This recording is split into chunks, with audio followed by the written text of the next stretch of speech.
Welcome to Three Count Commentaries. So we got a lot to discuss in terms of this Money in the Bank thing. We got a lot. We're gonna be here for a while. Okay. I'm gonna try to trim some things in order to fit this under 50 minutes, but we're gonna be here for quite a minute. We're gonna be here for a while, dog. I will say this. I was just thinking the other day that Money in the Bank had the potential to be a almost Royal Rumble tier show if it was more connected to SummerSlam. It would be a upper tier show. I mean, you have big fights at this pay-per-view. You have big stakes at this pay-per-view. They have done a good job of really loading it up in recent years and not just making it a gimmick show, but actually giving some real meat to the things that are on this show in terms of the extra matches. Like, of course, the Money in the Bank is what it is, but that's the draw, the Money in the Bank matches. But they've been putting big title matches on here since 2012. You know, I guess you could say CM Punk is what put it on the map. Well, not 2012, 2011. Because that's what, you had the big Cena Punk match. But they've done quite a few huge matches at Money in the Bank since then. Edge and Roman just being another one. Now, WWE, let's talk about, I'm not, instead of doing a straight up linear review where I talk about all the matches in order, I'm going to talk about specifically Roman Reigns and Edge first. Then I'm gonna talk about, we'll see how we'll then probably talk about the Money in the Bank, both Money in the Bank matches at the same time. All right, so Edge and Roman Reigns was very deliberately paced. It was very slow. To some degree, it might have been a little too slow, but it was a masterclass in storytelling. It was a masterclass in facial expressions and crowd control. The crowd was entirely too into this match at the beginning. All right. One of the things you will find is when the crowd is like that, doing too much, you don't have to run around the ring for 30 minutes. When the crowd is that into what you guys are doing, you can take your time. And that's essentially what Edge and Roman did. They gave Roman an extensive heat segment. I don't know how long his heat segment was, but it was long. Okay, his heat was long, but it was needed, because when Edge started to fire back up and started to make his comeback, everything started to bang and everything started to make sense. They didn't do a hell of a lot, but there was still some stuff, especially within the last block, that was really a great match in and of itself. For instance, you had Roman dashing across the ring, busting into the barricade, which is a spot we've seen Roman do, Braun Strowman do it, we've seen Goldberg do it. It's a big spot to injure the arms, necks, and head of the giant that comes barreling at you. It's pure matador stuff. Then you saw Edge, stop the count. He didn't want to win by count out. He wanted to win the match. He then spears Roman through the second barricade, and he tries to get the pin, and he doesn't, and he's not able to get it. So from there, things start to devolve. The referee gets bumped. The referee's outside the ring for a long time. I do think that they waited too long to get a new ref, but you see what they were doing while the ref was gone. They utilized the story that they were telling with the bar from the chair into Roman's mouth, and was pulling the pulling of Roman's neck and shoulders and everything. The Usos come out to try to save him. The Mysterios fight them off. This opens the door because Edge thinks he's thought of everything. That's part of Edge's gimmick, is that he's thought of everything. He doesn't see Seth Rollins. Seth Rollins kicks him in the back of the head. Now, I'm glad that they didn't go straight from that to the finish, because it probably would have made Edge look a little weak. But that broke the hold. That saved Roman. Then, there was a couple of spears. Well, a spear. Roman kicks out of the spear.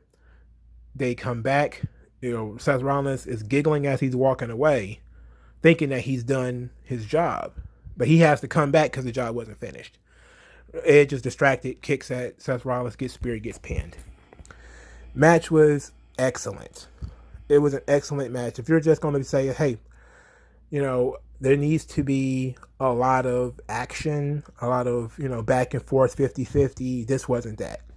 This was not 50-50 booking these two guys going back and forth. This was purely showing that Roman is physically more dominant than Edge. This shows you Roman's character. He's the dominator. And, he's laying down the law. He's punishing Edge. Similarly, you saw the same thing with Bobby Lashley and Kofi. I don't want to spend a lot of time on that match, so I'm just going to say that here. That's essentially what you saw, except for Edge is a little bit more aggressive, definitely more driven, and he was able to fight back from underneath. They didn't even give Kofi a comeback, right? Kofi didn't even get a comeback, so that should tell you something, But we'll talk about that in the Money in the Bank segment. But Edge's comeback was really good, obviously.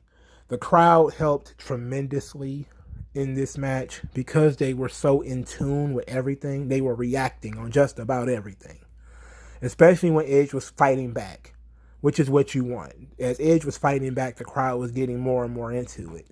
It actually led you to believe that Edge could win, that Edge had thought of everything, that he was outsmarting Roman at different parts of the match. When he ducked Roman's uppercut into the Educator. The Educator, I believe it's called. Or the Execution, one of the two. That was a sweet spot, showing that Edge was thinking. He knows Roman's moveset. He knows that Roman likes to throw that big uppercut. So he dodged it.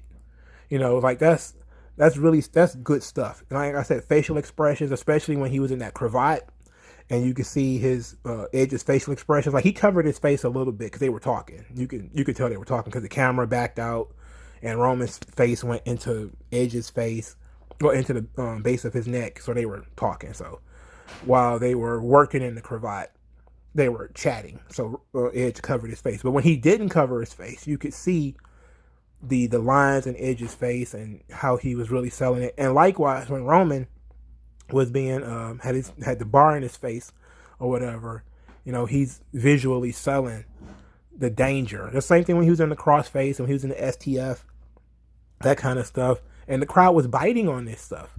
They were there. They were with him every time. There was a nice little segment of the crowd chanting that Roman sucks, and Roman's like, "I'm winning," And then McAfee, to add a little bit more meat to it, said, "I thought Cowboys tell the truth. Roman Reigns clearly doesn't suck."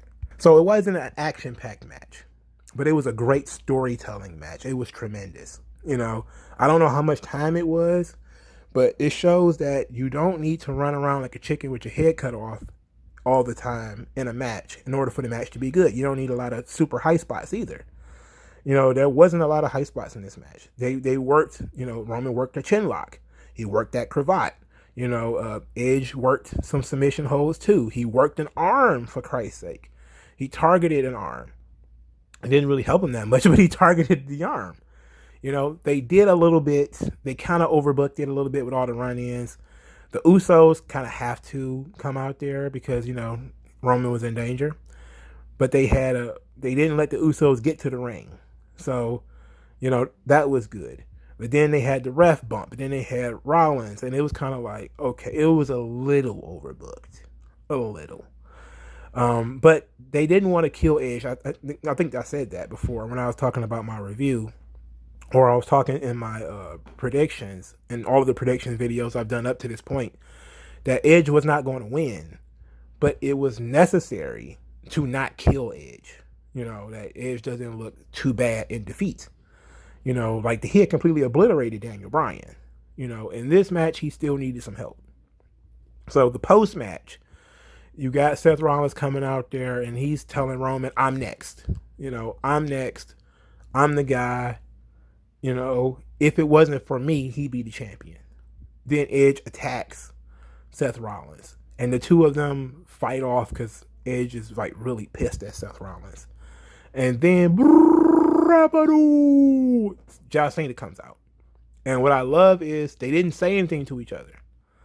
Roman was out there talking about, now the whole world can acknowledge me. And Cena just comes out. He just does his Cena thing, running back and forth against the ropes, throwing his hat, and Roman's just standing there incredulous. Like the nerve of this son bitch. He's encroaching. And I'm glad they didn't wait for Friday to do it, because what they're saying is John Cena is going to be on SmackDown Friday. That's what they're telling everybody who's watching Money in the Bank. John Cena will be on SmackDown Friday.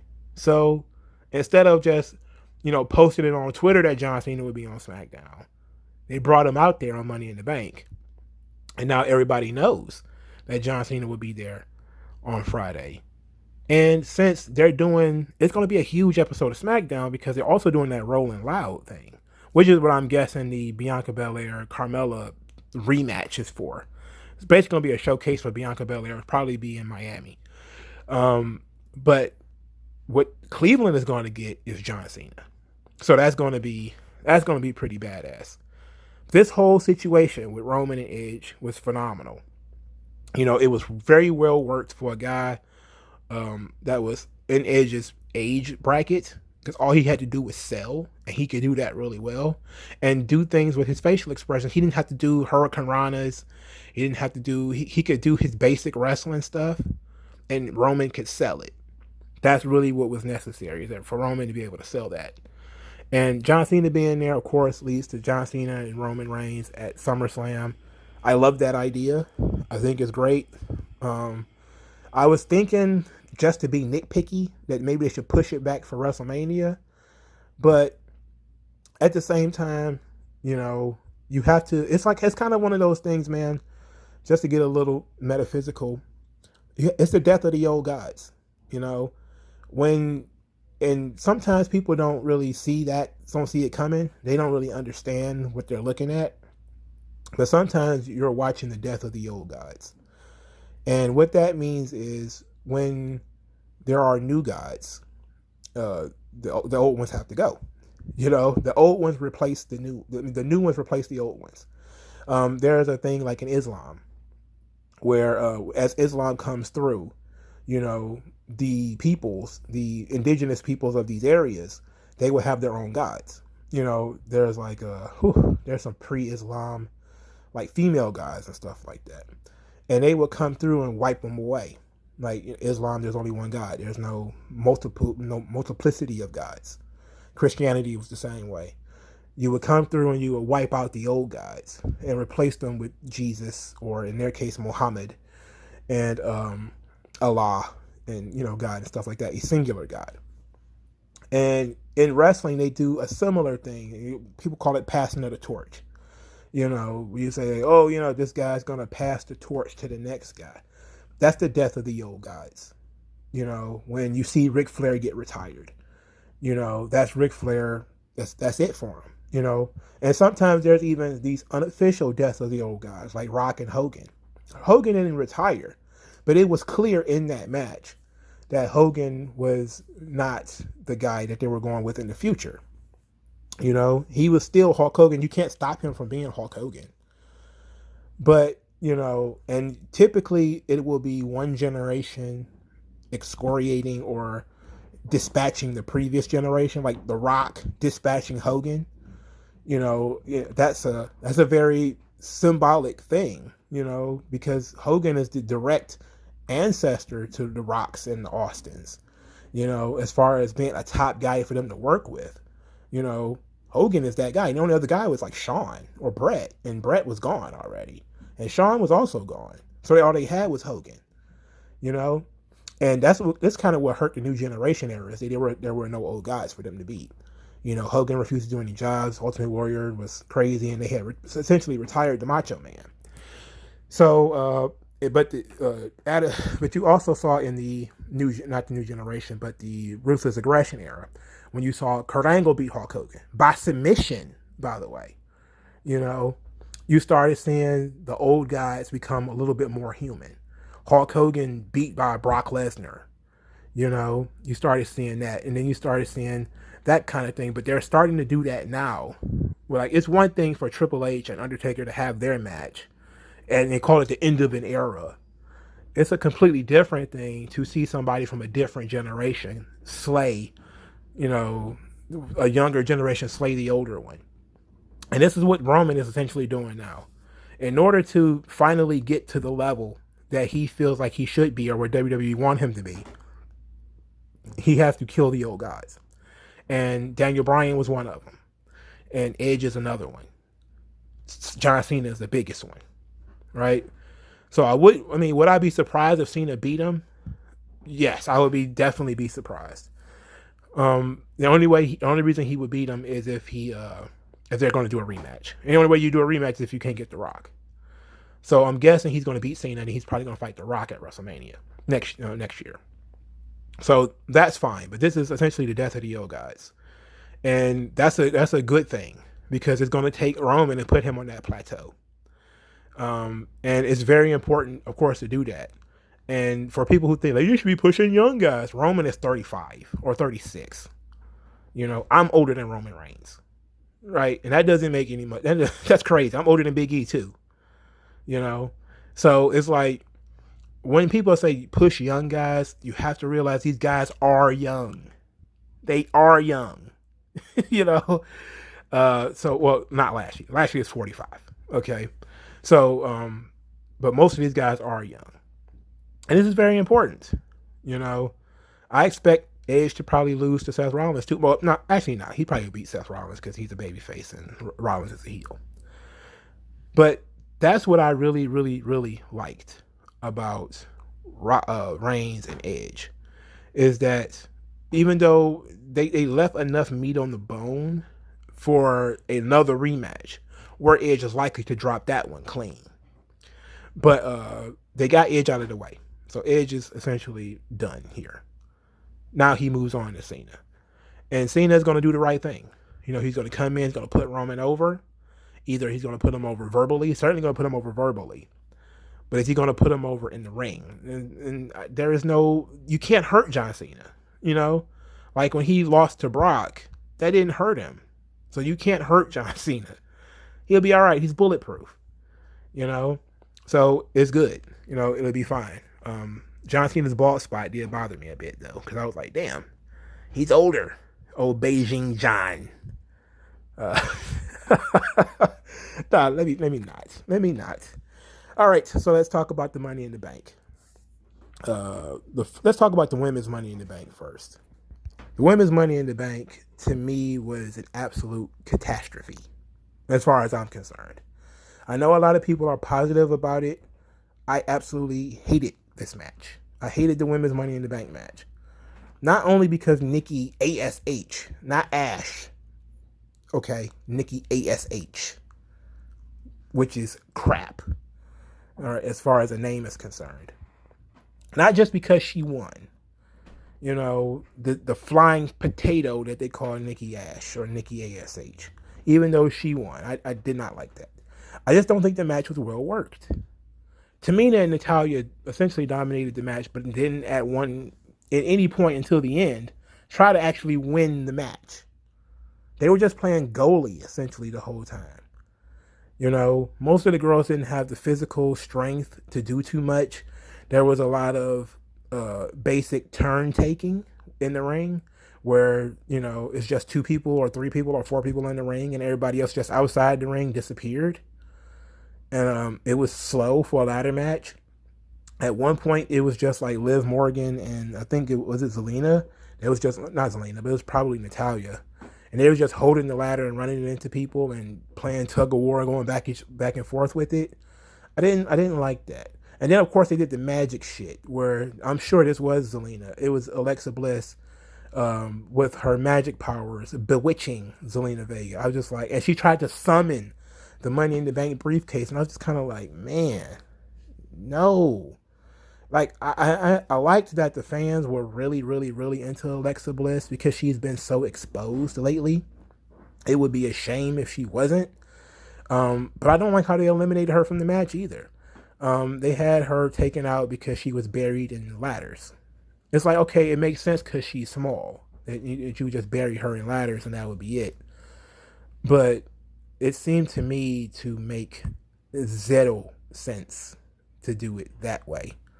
It just came across as silly, This match was entirely too silly, and then the finish was stupid. You had everybody up on the ladder fighting, everybody's up on top of 3 ladders, throwing fists, raking eyeballs, and nobody sees Nikki just grab the thing. Like, I don't even, that doesn't even make sense.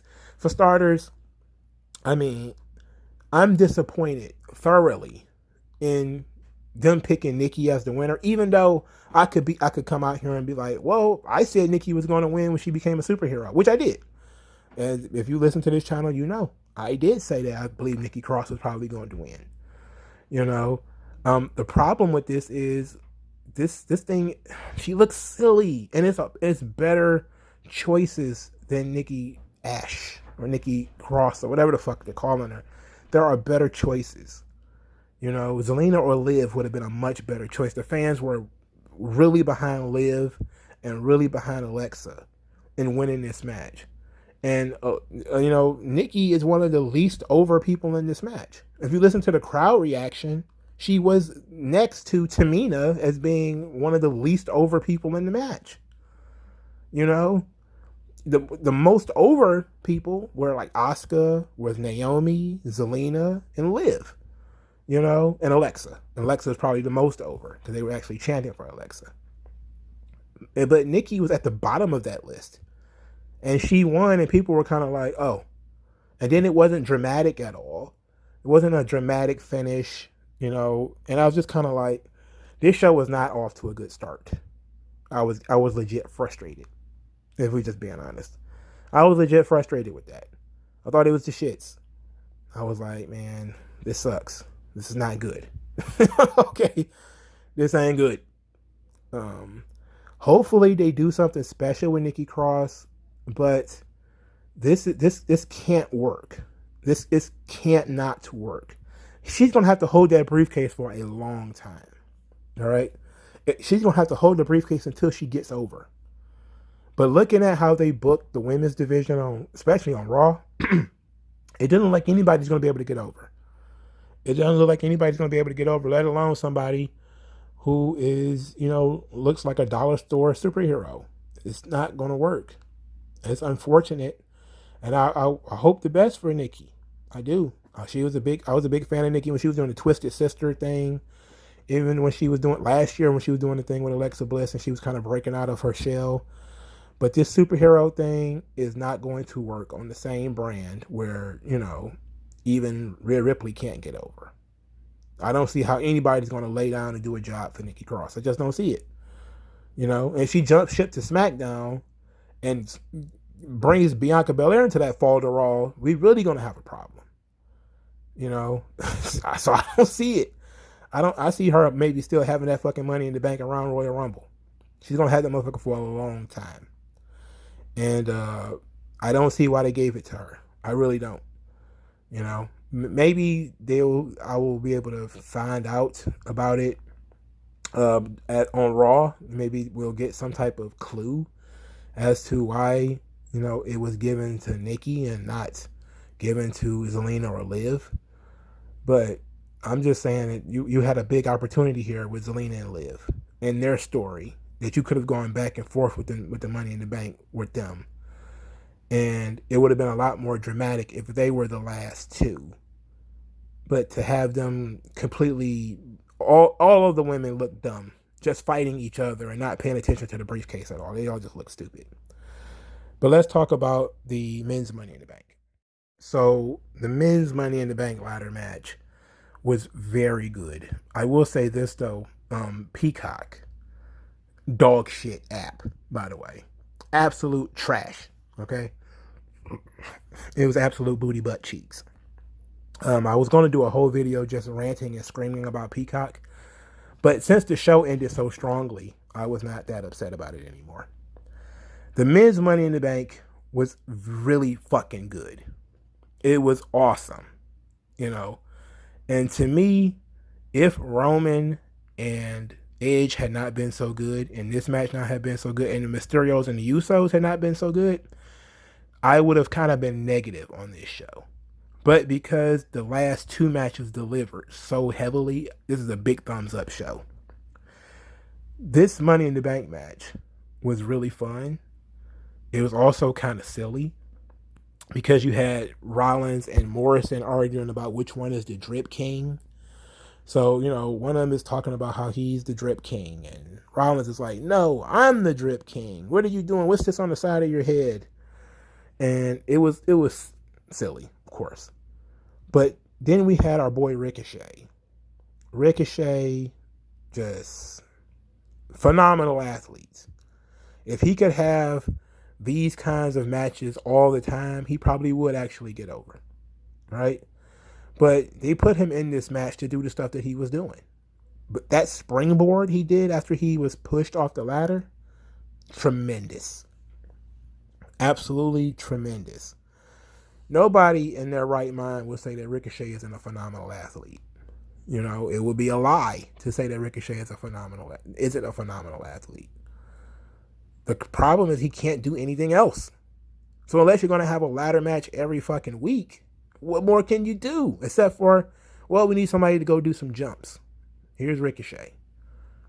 Likewise, John Morrison is out there, and he almost tore his damn bicep trying to do some parkour spinning star thing off of a top rope onto a ladder, and he kind of undershot, and it turned into an elbow drop, but he was kind of favoring his bicep.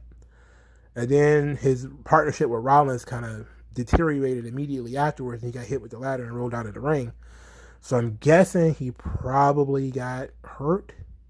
Hopefully he didn't get hurt too bad. I think we all called it in terms of Drew McIntyre. Now, the Drew McIntyre's promo previous to this match, where he talked about everybody loves Drew McIntyre's story times. It's like, nobody does, actually, sir. My hairy friend, my hairy Scottish friend. Nobody likes your story times. It's actually the worst thing that they've done to a guy, especially a top guy, in a really long time, in terms of giving him a story time gimmick. In any event, we all saw Jinder Mahal and all these guys costing Drew McIntyre the match. And yet it still managed to work. You had Veer and Shanky jump into the ring and attack Drew. Jinder followed closely behind with a steel chair. They dog whipped McIntyre and carried him away. He got kidnapped in the middle of the Money in the Bank match. Woe is me. How do you kidnap a man in the middle of the Money in the Bank? Somebody had to get taken out of one of these matches. Now, I kind of pitched 3 or 4 scenarios. I figured the Jinder Mahal scenario would have been the most obvious. My second pitch was for The Fiend to take out Alexa Bliss. And my third was for Randy Orton to take out Riddle. The other 2 didn't happen. So, but it still would have made sense via storyline for either one of those other 3 to happen. Jinder and Roman is good in theory, but again, they've already had the match. It ended in a count out or disqualification or something stupid like that. They already started the storyline on a stupid route where you got, Jinder getting his bike broken, and Drew McIntyre's sword ended up getting, he tried to break his sword, and it was just kind of like, this is not, come on. This really should have been the first instance. This should have been the lighting of the wick, where you probably should have just spent a couple of weeks, instead of them fighting and doing all this stuff, of just Jinder trying to talk to him, but Drew is focused on winning the Money in the Bank, and ignoring Jinder, and then Jinder attacks him during the Money in the Bank match, like, you can't ignore me now. That would have been so much better, because it would have taken, again, the path of least resistance is to not have them fighting so much, and especially not having people look silly and having people tell stories. It's all just so silly and stupid. We didn't need any of that stuff. It was stupid. But Drew McIntyre getting carried off, I guess it was a fine way of writing him out of the match. Kind of expected. A lot of people tossed around 100 ideas, and this was, of course, the one that everybody kind of saw coming. Kevin Owens, he had a pretty good performance. He did that springboard moonsault onto the ladder where John Morrison and Seth Rollins was holding it. I mean, guy likes to do jumps, you know. I wish he would wrestle like a guy his size. I mean, look at Otis. Look at Otis. And look how impressed people are by Otis. You know, Kevin Owens just has that Brian Cage in him where he just has to get his shit in. It's like, I got to do the jump. I got to do the big jump. I got to do the big moonsault. And it's kind of like, it's nice that you can, but why? You know, like you don't have to, bro. Like, you're a big dude, kind of aggressive. You don't have to do that. You know, you don't need to. Let's talk about now. I did enjoy, before we get into the winner and everything, I did enjoy the Big E Drew McIntyre face off. And the crowd was woke for that. Right? The crowd was up when Drew McIntyre and Big E faced off. And then you have, of course, I believe it was Ricochet coming in, and, you know, they were throwing him around. They were throwing around Seth Rollins. And, you know, I think they threw around John Morrison, too, before they really tangled with each other. And I think that showed you that Big E is kind of on that level. That they see Big E in that position with Drew McIntyre. And to that point, when he won the match, for starters, the finish was excellent.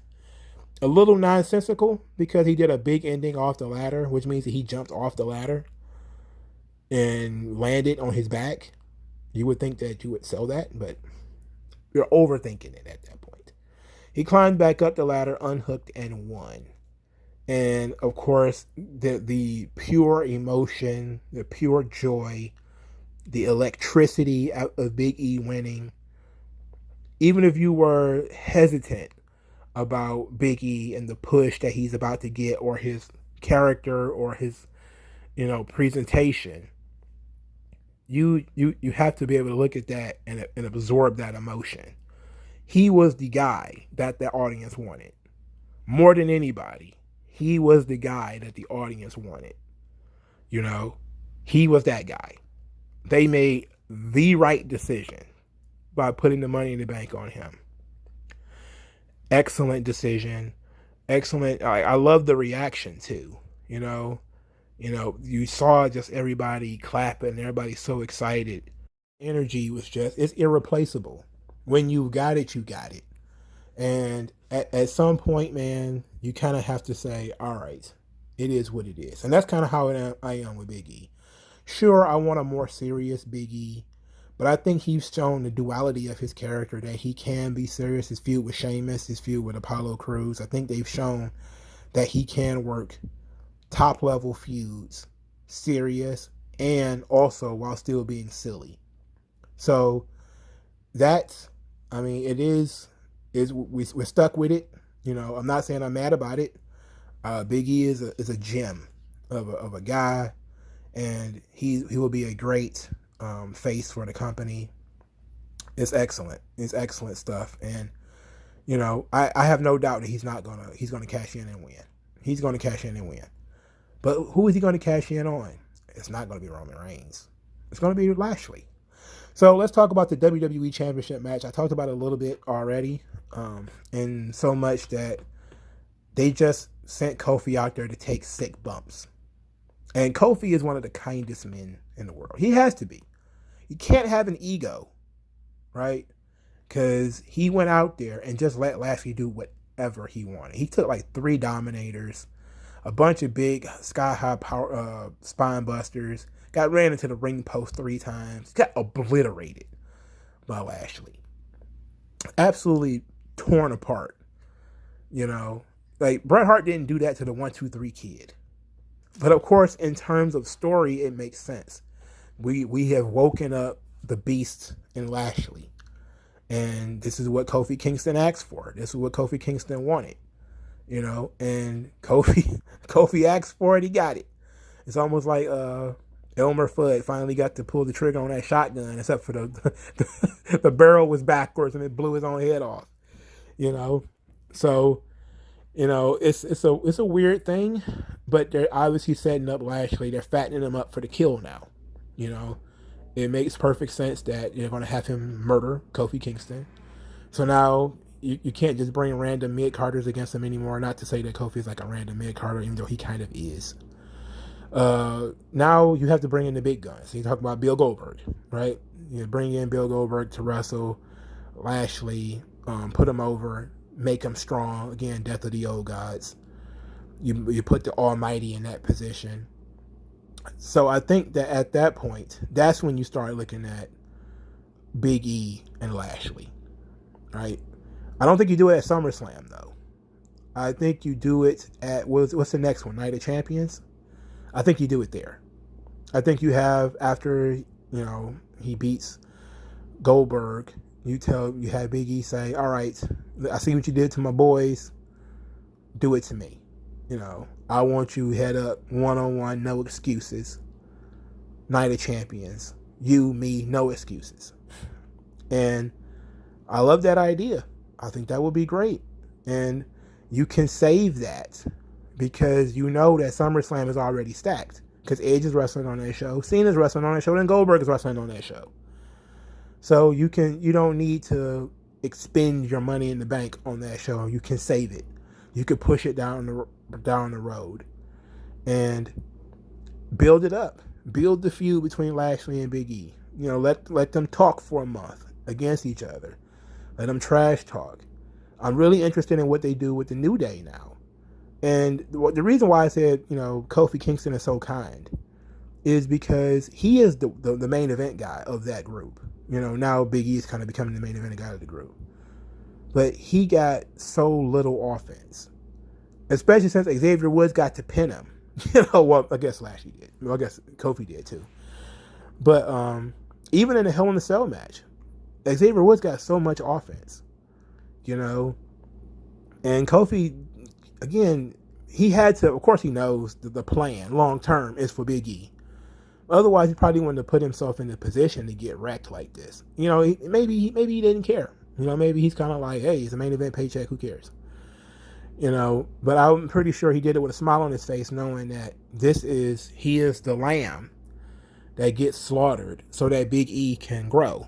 And these guys are, 100% in on whatever it takes to build up each other. So I can see 100% somebody coming up to Big Kofi and say, hey, you're going to go out there. It's going to be like 6 minutes. You're going to get zero offense. You might get to kick him in the chest once or twice. But otherwise, you're just taking bumps. And Kofi just being like, and Big E's going to get over out of this? Yep. We're going to bring in Goldberg. He's going to beat Goldberg too. And then we're going to have Big E beat Lashley. And then he's going to, I think I can see Kofi Kingston saying, okay, cool.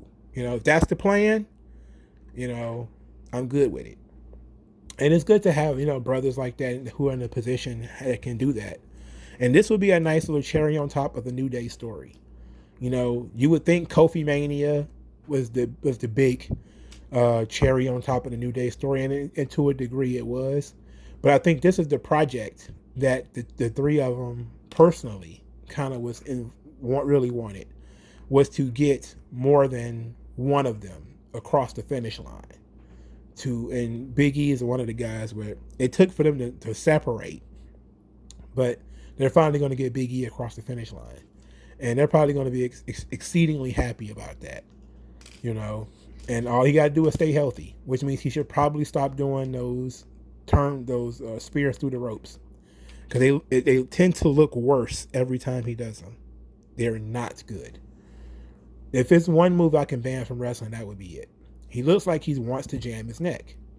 And it's not necessary for a guy his size. Just like Kevin Owens doing all the moonsaults and everything, it ain't necessary for a guy his size. So big ups to Big E. Congratulations. I am a huge fan of that. Thought that was awesome. Can't wait for the big head up with him and Lashley. Maybe the idea will be that he's going to beat Goldberg and fast and still be fresh enough to work a full match against Big E, but maybe not. We'll see. I'm definitely interested in that one-on-one contest. So let's not talk about the Raw Tag Team Championship match. To me, it was just too long. You know, it wasn't like it was a bad match or anything, but it was a foregone conclusion. The Viking Raiders weren't going to win. It was just there as filler, and it was really long filler. So I really have nothing to talk about in terms of it.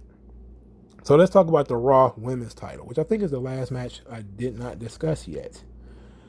All right. This was crazy. The match was plagued by there being no babyface. You had a situation where they were chanting, "We want Becky" from the opening bell. "We want Becky. We want Becky." Charlotte gets frustrated, flips off the crowd, gives the crowd the middle finger. WWE bleeped the first one she gave them. She doubled down on it, and WWE just let it ride. So we got to see Charlotte flipping off the fans.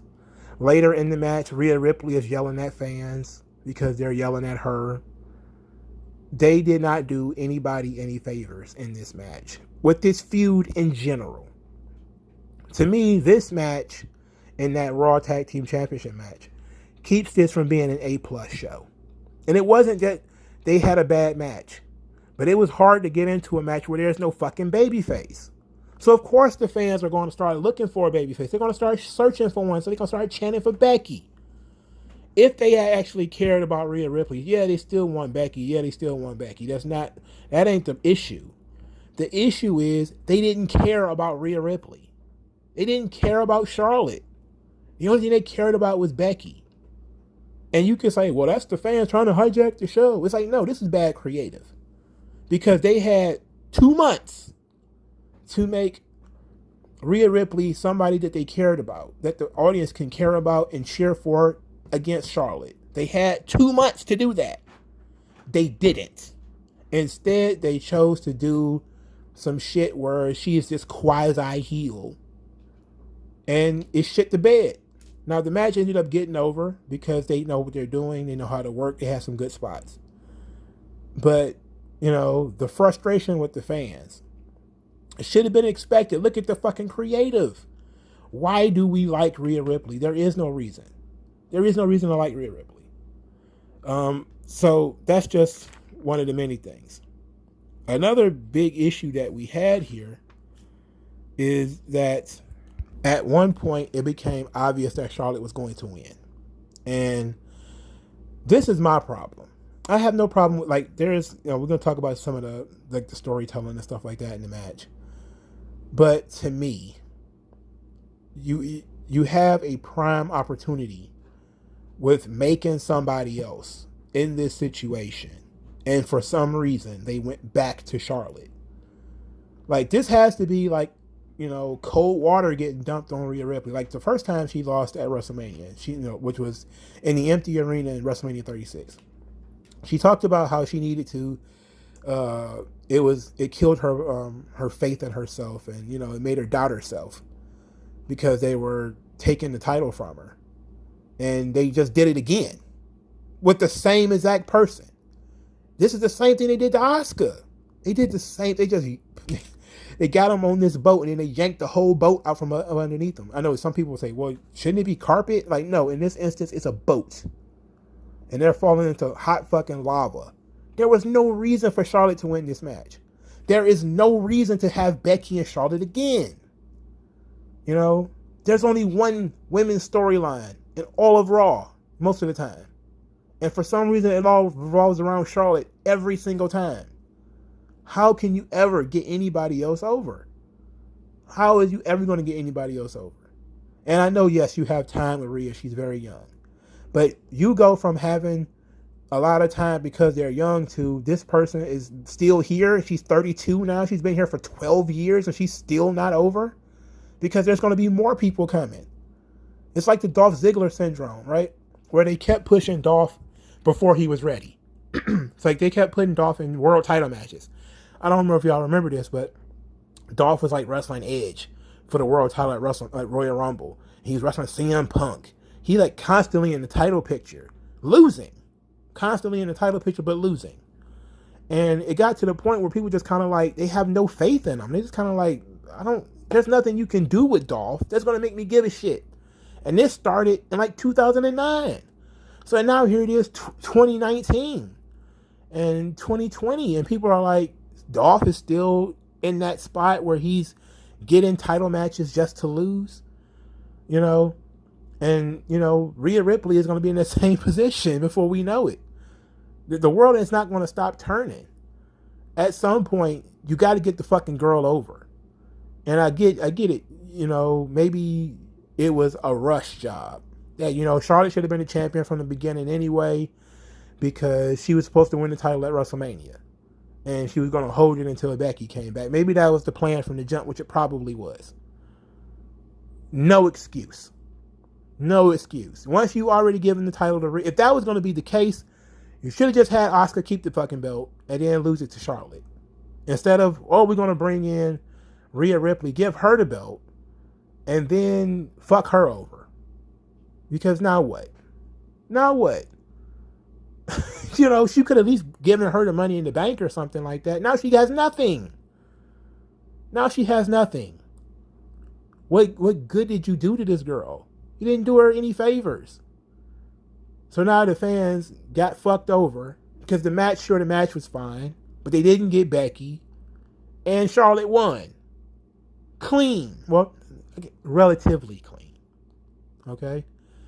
I don't see how it was legal for her to do what she did as far as stomping people's legs in the There are certain things that are legal in wrestling that I don't understand, that being one of them. Like the stairs are clearly foreign objects. They're part of the ring. So you can run people into it like you can run people into the ring post, and it's not a disqualification. You can run people into the barricades, not a disqualification. You can run people into the announce table, not a disqualification. But when you use them as weapons, like she clearly did when she kicked it into her leg, that's got to be something close to a disqualification, dog. I'm sorry, right? But the match was fine. It was obviously, for me, it was ruined because the crowd was not in it. The crowd was nice enough to, chant for them as the match went on. But it was clear they really only cared about Becky. I did enjoy the dive in natural selection, which I think if she was going to win the match, she should have won with that. That's just me. But once again, Charlotte gets a push she doesn't need, so that she can wrestle in another main event match that she doesn't need, so that Becky can wrestle and win a match that she doesn't need, and therefore everybody else is thrown to the fucking wayside. It's sickening, bro. It's sickening. Look, I don't give a fuck about Becky and all this stuff, man. But, you have to, at some point, respect that the future is coming. Becky is a mom. She's over the age of 35. She's like 40 or something like that. What the fucking good are you doing crowning Becky again? She's already got her spot. She did the main event of WrestleMania and won both belts. What more can you do? Can we please move the fuck on? And the women's evolution is one part where you don't see the death of the old guys. You just see constantly Sasha, Bayley, Becky, Sasha, Bayley, Becky, Charlotte, Sasha, Bayley, Becky, Charlotte, Sasha, Bayley, Becky, Charlotte, just over and over and over again. It's just them losing and beating each other. And the other people might dip in just to get knocked down again, like Carmella. They had a big opportunity with her a couple of years ago. Naomi, another one. Alexa Bliss, another one. Alexa Bliss wouldn't be as over as she is if it wasn't for the Fiend shit, because she spent so much time outside of the ring. Nia Jax is another one, even though I know everybody hates Nia Jax. But it was weird. It's weird obsession with Charlotte, Becky, Sasha, and Bayley. They need to fuck off, and at least they're fucking off on SmackDown. I know Sasha will be back soon, though. Whatever. It was really frustrating. All right, the Tag Team Championship match, the SmackDown Tag Team title match on the pre-show was awesome. The Usos versus the Mysterios. The Mysterios stepped into the Stargate. The Stargate is cool. I saw the first movie. I didn't watch the TV show, but I saw the first movie. So I'm familiar with the Stargate. It was dope. The Usos won, which led to Get a DUI trending number 23 in the world, because Jimmy Uso got a DUI 2 weeks ago and now he's the champion. And somebody was like, it seemed like every time the Usos get a DUI, they win a title. And it's like, yeah, privilege. That's privilege, dog. You know, but it's all for the story. It's obviously all for the story. You know, I don't know what else to say. The match was phenomenal. If you didn't bother to watch the pre-show, you should go watch the Usos versus the Mysterios. One of the better matches on the show. Absolutely fantastic. But let me know what you guys thought of Money in the Bank. Like this video, share this video, subscribe to the channel, donate to the channel via Subscribe Star. Thank you guys for your time. Buy me lunch if you want to. Buy me a bottle of water or whatever. My mouth is very dry. Thank you guys for your time, and I'll talk to you guys later, man. Hope you enjoyed the show, and I'll talk to you guys later. Peace.